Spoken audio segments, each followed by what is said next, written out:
India market invest mindset আপনাদের স্বাগত। যা চ্যানেল নতুন এসেছেন তাদের হলো প্লিজ চ্যানেলটাকে সাবস্ক্রাইব করবেন, লাইক করবেন, বেল আইকনটা প্রেস করবেন, তার সাথে অল বাটনটা প্রেস করবেন, নোটিফিকেশন সঙ্গে সঙ্গে আপনাদের কাছে গিয়ে পৌঁছাবে। বোম্বে স্টক এক্সচেঞ্জ বিএসসি দেখলে দেখা যাবে আজকের দিনে 2.5% মতন একটা ভালো আপসাইড মুভমেন্ট দেখাচ্ছে। এই কোম্পানিটা নিয়ে যখন আমি আলোচনা করি না তখন আমি সবসময় এটাই বলি যে কখনো না বন্ধ হওয়ার মতন বিজনেস। এই বিজনেসটা তখনই বন্ধ হবে যখন ভারতের ইকোনমি কোলাপস করবে। তো সেই জায়গায় দাঁড়িয়ে ভারতের ইকোনমি কোলাপস করলে ভারতের শেয়ার মার্কেটও কোলাপস করবে, আর তখনই গিয়ে এই কোম্পানিটার বিজনেস কিন্তু বন্ধ হবে। অর্থাৎ এই কোম্পানিটার বিজনেস বন্ধ হতে গেলে ভারতের শেয়ার মার্কেটকে বন্ধ হতে হবে। তো এই বোম্বে স্টক এক্সচেঞ্জ এই কোম্পানিটা আমি আপনি এফএনও বলুন কি ফিউচারে কাজ করা বলুন, ট্রেডিং, ডে ট্রেডিং বলুন, ক্যাশে বলুন, ডেলিভারিতে বলুন, যা কিছু করছি সব কিছু থেকে কিন্তু এই কোম্পানিটা ইনকাম হচ্ছে। তো সেই জায়গায় দাঁড়িয়ে স্যার আপনার যদি মনে হয় যে সেন্সেক্স নিফটি এখান থেকে আরও ভালো মুভমেন্ট করবে, তো আপনি এই কোম্পানিটা নিয়ে চিন্তাভাবনা করতে পারেন।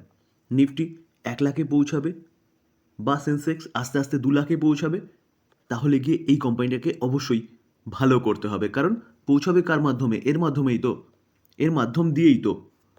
তো সেই জায়গায় দাঁড়িয়ে স্যার এই কোম্পানিটা আপনি কিন্তু রাডারে রাখতে পারেন লং টার্ম ইনভেস্টমেন্টের জন্য, যেখানে এই কোম্পানিটা কিন্তু ব্যাপক একটা রিটার্ন বানিয়ে দিতে পারে। আমরা যদি দেখলে দেখতে পারবো 1 বছরে 93% রিটার্ন দিয়েছে। আমরা যদি 5 বছরে দেখলে দেখা যাবে 2683% রিটার্ন দিয়েছে। এখানে কোভিড ছিল, ইউক্রেন রাশিয়া যুদ্ধের পরে মার্কেট পড়েছিল, তাও কিন্তু কোম্পানিটা দেখুন 2683% রিটার্ন দিয়েছে। তো রিসেন্টলি দেখলে দেখা যাবে কোম্পানিটা ডাউন সাইড মুভমেন্ট দেখিয়েছিল। 5 দিনে 6.5%, 3.5%-এর ওপরে রিটার্ন দিয়েছে, এই ডাউনে রিটার্ন দিয়েছে। আমরা যদি 1 মাসে দেখলে দেখা যাবে কোম্পানিটা তার হাই থেকে প্রায় 4.5% মতন একটা ডাউন সাইড মুভমেন্ট দেখিয়েছিল। দেখানোর পিছনে কারণ আলোচনা করেছিলাম যে কি সেবি একটা প্রপোজাল এনেছে যে কিসের, যে যেখানে বিএসসির অনেকটা স্টেক কিন্তু রয়েছে সিসিতে, অর্থাৎ ক্লিয়ারিং কর্পোরেশন। যে আপনি যা কিছু ট্রেড করছি যেই অ্যাপের মাধ্যমেই করছি বা যেই ব্রোকিং হাউসের মাধ্যমে করছি, সেই ব্রোকিং হাউসের মাধ্যমে ধরুন আজকে আমি অ্যাঞ্জেল ইউজ করছি, আপনি জিরোধা ইউজ করছেন। তো সেই জায়গায় দাঁড়িয়ে আমি রিলায়েন্সকে সেল করলাম, আপনি রিলায়েন্সকে কিনলেন। এই যে ট্রেডটা হলো, এই ট্রেডটার সেটেলমেন্ট কে করবে? Clearing corporation. তো সেই ক্লিয়ারিং কর্পোরেশন বিএসসির আন্ডারে রয়েছে, এনএসসি এবং বিএসসির আন্ডারে রয়েছে। তো স্যার এই ক্লিয়ারিং কর্পোরেশনের যতটা স্টেক হোল্ড করে রয়েছে ততটা স্টেক হোল্ড করতে পারবে না, সেরকমই একটা সার্কুলার জাস্ট প্রপোজাল হিসেবে এনেছিল। তার জন্যে এই কোম্পানিটা পড়েছিল এই জায়গাটায়। তো স্যার এখন কেন দৌড়াচ্ছে? অ্যানাদার বিগ নিউজ পাওয়া যাচ্ছে, যেখানে আজকে হচ্ছে 29 তারিখ। তো আজকে 29 তারিখ, আজকে থেকে কিন্তু অনেকগুলো কোম্পানি এফএনওতে স্থান পেয়েছে। তো এফএনওতে স্থান পেলে সেখানে ট্রেড বেশি হয়, আর যত ট্রেড বেশি হবে ততই কোম্পানির ইনকাম বাড়বে। তো তার জন্যই কিন্তু কোম্পানিটা আজকের দিনে এতটা ভালো মুভমেন্ট দেখি, যেখানে আমরা প্রায় জানি সবাই যে জিও ফাইন্যান্সিয়াল সার্ভিস বলুন, ক্যাম্পস বলুন, যেটা আগের ভিডিওতে আমি আলোচনা করেছিলাম, পেটিএম বলুন, এগুলো সব কিন্তু নাইকা, জোম্যাটো, এগুলো সব এফএনওতে স্থান পেয়েছে। তো স্বাভাবিকভাবেই সেখানে ট্রেডের ভলিউম বেড়ে গেছে, তো কোম্পানির ইনকাম বাড়বে। তো কোম্পানির ইনকাম বাড়লে শেয়ারে অবশ্যই সেটা রিফ্লেক্ট হবে। তো আজকে এই কারণে কিন্তু কোম্পানিটা বেড়েছে। তো যারা লং টার্মের জন্য চিন্তাভাবনা করেন তারা কিন্তু এই কোম্পানিটা রাডারে রাখতে পারেন লং টার্ম ইনভেস্টমেন্টের জন্য। স্যার যখন বিএসসিকে নিয়ে আলোচনা করি না তখন আরেকটা বিজনেস কিন্তু আলোচনা না করলেই নয়, কখনো না বন্ধ হওয়ার মতন বিজনেস। আরেকটা কোনটা বিজনেস? সিডিএসএল। কাজ কি? আপনি ডেলিভারিতে যা কিছু কিনছি সেগুলো সব কার কাছে গচ্ছিত থাকছে? কারণ আগে ফিজিক্যাল ফর্মে কাগজপত্র দেওয়া হতো, এখন ডিজিটাল ফর্মে কোথায় জমা থাকছে? সিডিএসএল এবং এনএসডিএলের কাছে। তো সিডিএসএল মার্কেটে লিস্টেড আছে, এনএসডিএল এখনও পর্যন্ত লিস্টেড হয়নি, আইপিও শোনা যাচ্ছে 2025-এর প্রথম দিকেই আসবে। তো এই সিডিএসএলেরও ইনকাম কিন্তু শেয়ার মার্কেট রিলেটেড। অর্থাৎ আমাদের নিফটি যদি আস্তে আস্তে 50,000, 1 লাখে পৌঁছায়, সেন্সেক্স 1 লাখ 2 লাখে গিয়ে পৌঁছায়, তাহলে সিডিএসএলেরও বিজনেস বাড়বে। তো এই কোম্পানিটাও কিন্তু আপনি রাডারে রাখতে পারেন লং টার্ম ইনভেস্টমেন্টের জন্য। আজকে দেখলে দেখা যাবে কোম্পানিটা প্রায় 3% মতন ভালো আপসাইড মুভমেন্ট দেখিয়েছে। আমরা যদি 5 দিনে 1 বছরে দেখলে দেখা যাবে কোম্পানিটা 72% রিটার্ন দিয়েছে। আমরা যদি কোম্পানিটা 5 বছরে দেখলে দেখতে পারবেন 1345% রিটার্ন দিয়েছে, যেখানে এই কোম্পানিটা কোভিডের পরে ভালো মুভমেন্ট দেখিয়েছে, ইউক্রেন রাশিয়া যুদ্ধের পরে নিচে এসছে, তারপরে কিন্তু কোম্পানিটা আবারও ছুটতে শুরু করেছে। এই কোম্পানিটার বিজনেসও কিন্তু ইউনিক বিজনেস এবং লং টার্ম সাস্টেনেবল বিজনেস, যেখানে যদি আপনার মনে হয় যে শেয়ার মার্কেট বন্ধ হয়ে যাবে, আমাদের ভারতের অর্থনীতি কোলাপস হবে, তাহলে কি এই কোম্পানি নিয়ে আপনি চিন্তাভাবনা করবেন না? কারণ কারণ এই কোম্পানির বিজনেসই হচ্ছে শেয়ার মার্কেট রিলেটেড। তো এই কোম্পানিটা কিন্তু লং টার্মের জন্য চিন্তাভাবনা করতে পারেন, যেখানে কোম্পানি তার হাইয়ে চলছে। তো বিজনেসই এমন না, এই কোম্পানিটা কন্টিনিউয়াসলি হাইয়ের পর হাই মেরে যাচ্ছে, দেখুন এই টাইম পিরিয়ডটায়। তো সেই জায়গায় দাঁড়িয়ে স্যার এই কোম্পানিটাও কিন্তু আপনি রাডারে রাখতে পারেন, এখানে বাই করতে পারেন অল্প স্বল্প অ্যামাউন্ট দিয়ে, বা আপনি রাডারে রাখতে পারেন যদি কারেকশন হয় তাহলে হেভি অ্যামাউন্ট ইনভেস্টমেন্ট করতে পারেন।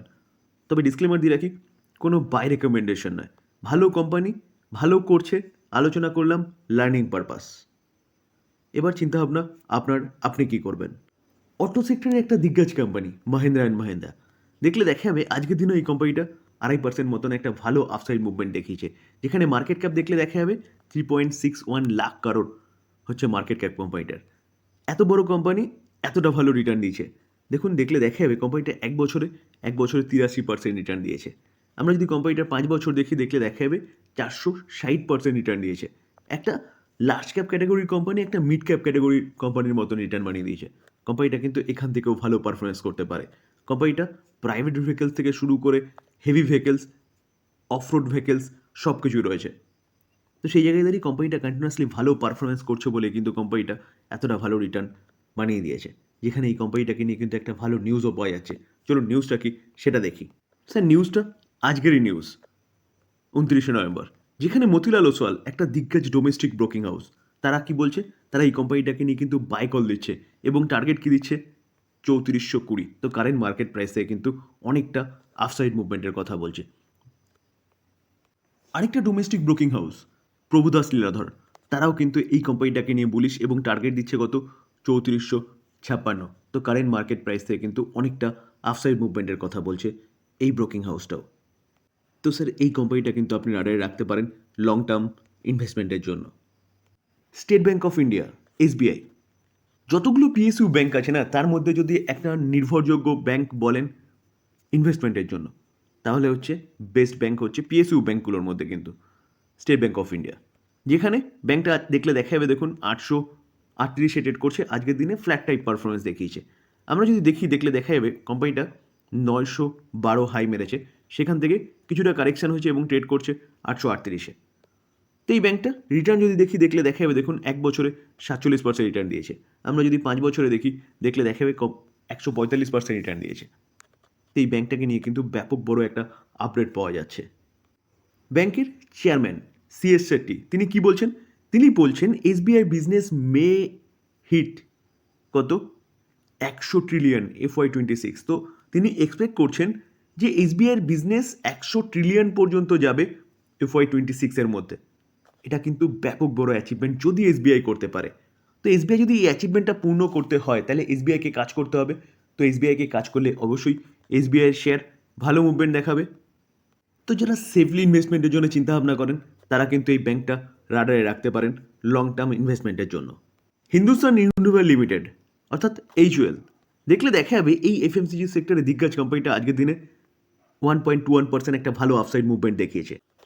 তো এই কোম্পানিটা কিন্তু চোখ বন্ধ করে ভরসা করার মতো কোম্পানি, যেখানে এই কোম্পানি যা বিজনেস করে না, সেই বিজনেস কোনোদিনও বন্ধ হবে না যতদিন আমাদের শরীর আছে বা পেট আছে বলতে পারেন। কারণ এই যে প্রোডাক্টটা তৈরি করে না, এই প্রোডাক্টটা হচ্ছে আমরা মানে আমাদের নিত্য প্রয়োজনীয় জিনিস হিসেবে ব্যবহার করি। তো কোনোদিনও এই কোম্পানির বিজনেস বন্ধ হবে না। তবে হ্যাঁ, এই কোম্পানিটার মধ্যে কিছুটা স্লো ডাউন দেখা যায়। শুধু এই কোম্পানি এফএমজি সেক্টরে দেখলে দেখাবে এক বছরে নেগেটিভ রিটার্ন দিয়েছে প্রায় 1.5%-এর কাছাকাছি। 5 বছরে দেখলে দেখা যাবে 22% রিটার্ন দিচ্ছে। কিন্তু যদি চার্টটা দেখেন না একটু ভালো মতন, তাহলে এই কোম্পানিটা কিন্তু নিচে আসছে আবার ওপরে উঠছে, আবার নিচে আসছে আবার ওপরে উঠছে, নিচে আসছে ওপরে উঠছে। তো পজিশনাল ট্রেডিংয়ের জন্য কিন্তু বেস্ট কোম্পানি, যেখানে এই কোম্পানি এখান থেকে জিরো হয়ে যাবে না, 1 নম্বর। 2 নম্বর ফান্ডামেন্টাল স্ট্রং। তো এই জায়গায় দাঁড়িয়ে কিন্তু এই কোম্পানিতে আপনি ইনভেস্টমেন্ট করতে পারেন পজিশনাল ট্রেডিংয়ের জন্য, যেখানে এই কোম্পানিটাকে নিয়ে কিন্তু একটা ভালো নিউজও পাওয়া যাচ্ছে। নিউজ কি পাওয়া যাচ্ছে, এই কোম্পানিটা তার যে আইসক্রিমের বিজনেস সেই বিজনেসটাকে কিন্তু ডিমার্জ করতে চলেছে, অর্থাৎ অর্থাৎ আলাদা করে লিস্টেড করতে চলেছে। তো সেই জায়গায় দাঁড়িয়ে স্যার এই কোম্পানিটা যদি বিজনেস ডিমার্জ হয় তাহলে কিন্তু এই কোম্পানিটা আরও ভালো কাজ করতে পারে। কেন? কারণ দুটো কোম্পানিতে আলাদা আলাদাভাবে ফোকাস দিতে পারবে কোম্পানির ম্যানেজমেন্ট। যেখানে স্যার এইচইউএল এর যে আইসক্রিমের বিজনেস না, সেই বিজনেসটা বলছে কি ইন্ডিয়ার লার্জেস্ট আইসক্রিম বিজনেস। তো লার্জেস্ট আইসক্রিম বিজনেস, সেই বিজনেসটা যদি আলাদা হয় তাহলে অবভিয়াসলি কোম্পানি ঠিকঠাক ফোকাস করতে পারবে দুটো বিজনেসকেই। তো এটা কিন্তু একটা ভালো নিউজ বলতে পারেন। যদিও বা আমি সেই নিউজটা নিয়ে আলোচনা করেছিলাম আপনাদের সাথে, আজকে আলোচনা করার মানে কারণ কোম্পানিটা কিন্তু নিচে চলছে অনেকটা। হাই কত মেরেছে? হাই মেরেছে 3035, সেখান থেকে কোম্পানিটা চলছে কততে? কোম্পানিটা চলছে 2492। তো এই কোম্পানিটা কিন্তু আপনার রাডারে রাখতে পারেন পজিশনাল ট্রেডিংয়ের জন্য। তবে ডিসক্লেমার দিয়ে রাখি, কোনো বাই রেকমেন্ডেশন নয়। কোম্পানিগুলো ভালো, নিউজ পাওয়া যাচ্ছে, আলোচনা করলাম, লার্নিং পারপাস। বাই করবেন, নিজে অ্যানালাইসিস করবেন বা আপনার ফাইন্যান্সিয়াল অ্যাডভাইজারের সাথে কথা বলে নিয়ে তারপর বাই করবেন। থ্যাংক ইউ, ভালো থাকবেন।